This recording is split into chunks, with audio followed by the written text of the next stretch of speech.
అనుదినమన్న శ్రోతలకు మన ప్రభువును రక్షకుడై ఉన్న యేసుక్రీస్తు సరిసాటి లేని మహా గొప్ప పరిశుద్ధమైన నామమునందు శుభములు. నేడు 2024 సంవత్సరము జూన్ మాసము 15వ తారీఖు శనివారం నాటి ధ్యానాంశము. మనతో ఉన్నవాడు 46వ కీర్తన 7వ వచనమందు సైన్యములకు అధిపతియగు యెహోవా మనకు తోడై ఉన్నాడు. యాకోబు యొక్క దేవుడు మనకు ఉన్నత ఆశ్రయమై ఉన్నాడు. ప్రభు మనతో ఉన్నాడు. ఆకాశమును భూమిని సృష్టించిన ప్రభు మనతో కూడా ఉన్నాడు. తల్లి గర్భం నందు ప్రేమతో మనలను ఎన్నుకొని పేరు పెట్టి పిలిచినవాడు మనతో కూడా ఉన్నాడు. ఆయన ఎన్నడూను మనలను విడిచి ఎడబాయడు, మనలను చేయి విడిచి పెట్టడు. యుగ సమాప్తి వరకు మీతో కూడా ఉండేదను అని ఆయన వాగ్దానము చేసి ఉన్నాడు. ప్రభు యొక్క శక్తిగల నామమునందు ఒకటి సైన్యములకు అధిపతియగు యెహోవా అనుటై ఉన్నది. కావున మీరు భయపడవలసినది లేదు. ప్రభు మీకు ఆశ్రయమును బలమును ఆపత్కాలమునందు అనుకూలమైన సహాయమునై ఉన్నాడు. సైన్యములకు అధిపతియగు యెహోవా అనుటకు హెబ్రీ భాషాంతరమునందు యెహోవా సభయొక్ అను అర్థమై ఉన్నది. సైన్యములకు అధిపతియగు యెహోవా అను మాట బైబిల్ గ్రంథము అంతటను 250 సార్లు చోటు చేసుకుని ఉన్నది. ఆయన మీ కొరకు సమస్యను చేసి ముగించు యెహోవా ఈరేగానే ఉన్నాడు. వ్యాధిని నిర్మూలము చేయు యెహోవా రాఫాగా ఉన్నాడు. జయధ్వజముగా ఉన్న యెహోవా నిసిగా ఉన్నాడు. ఆయన పరిశుద్ధపరచు యెహోవా మెకాదేశై ఉన్నాడు. సమాధానమును తెచ్చుచున్న యెహోవా షాలేం. సైన్యములకు అధిపతికి యెహోవా ఎలాగుండును? ఆకాశం నాకు సింహాసనం, భూమి నాకు పాదపీఠం అని చెప్పిన సర్వశక్తి గల యెహోవాను సైనికుని వస్త్రమునందు ఊహించుకొని చూడుడి.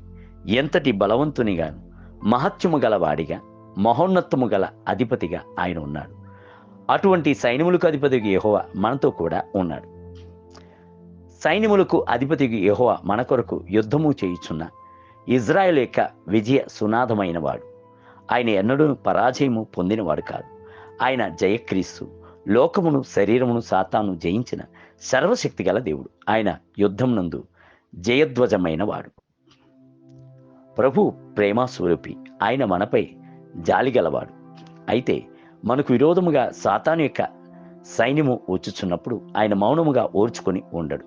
ప్రవక్త అయిన జకరియా సైన్యములకు అధిపతికి యెహోవా సెలవిచ్చిందేమనగా, మిమ్మును ముట్టినవాడు తన కనుగుడ్డును ముట్టినవాడని ఎంచి తనకు ఘనత తెచ్చుకొని దలచి మిమ్మును దోచుకొనిన అన్యజనుల యొద్దకు ఆయన నన్ను పంపి ఉన్నాడు అని చెప్పి ప్రభు యొక్క జాలిని చూపించున్నాడు. జకరియా గ్రంథము 2వ అధ్యాయం 8వ వచనం. బైబిల్ గ్రంథము సెలవిచ్చుచున్నది, పడమటి దిక్కునున్న వారు యెహోవా నామమునకు భయపడుదురు, సూర్యోదయము దిక్కున్న వారు ఆయన మహిమకు భయపడుదురు. యెహోవా పుట్టించు గాలికి కొట్టుకుని పోవు ప్రవాహ జలం వలె ఆయన వచ్చును. యెషయా గ్రంథము 59వ అధ్యాయం 19వ వచనం. నేడు అనేక మంది మాంత్రికులు అపవిత్రమైన ఆత్మలయ్యున్న పిల్ల దెయ్యములను తమ వశమునందు పెట్టుకుని మీకు విరోధముగా చేతవళ్ల ప్రయోగము, మాంత్రిక ప్రయోగము అని కీడు చేయుచున్న వాటిని సైన్యములకు అధిపతికి యెహోవా చూస్తూ మాట్లాడక ఉండునా? దేవుని బిడ్డలారా, ప్రభు నిశ్చయముగానే సాతాను యొక్క సకల శక్తులన్నిటినీ నిర్మూలము చేసి మీకు విజయమును దయచేయి. నేటి ధ్యానమునకి ప్రధానులతోనూ అధికారులతోనూ ప్రస్తుత అంధకార సంబంధులకు లోకనాథులతోనూ ఆకాశ మండలమందున్న దురాత్మల సమూహంతోనూ పోరాడుచున్నాము. ఎఫెసీయులకు రాసిన పత్రిక 6వ అధ్యాయం 12వ వచనం. నేటి వేద పఠనము ఉదయము నెహెమ్యా గ్రంథము 1, 2 మరియు 3 అధ్యాయములు. సాయంత్రము అపోస్తల కార్యములు 2వ అధ్యాయం 1 మొదలుకొని 21 వచనము.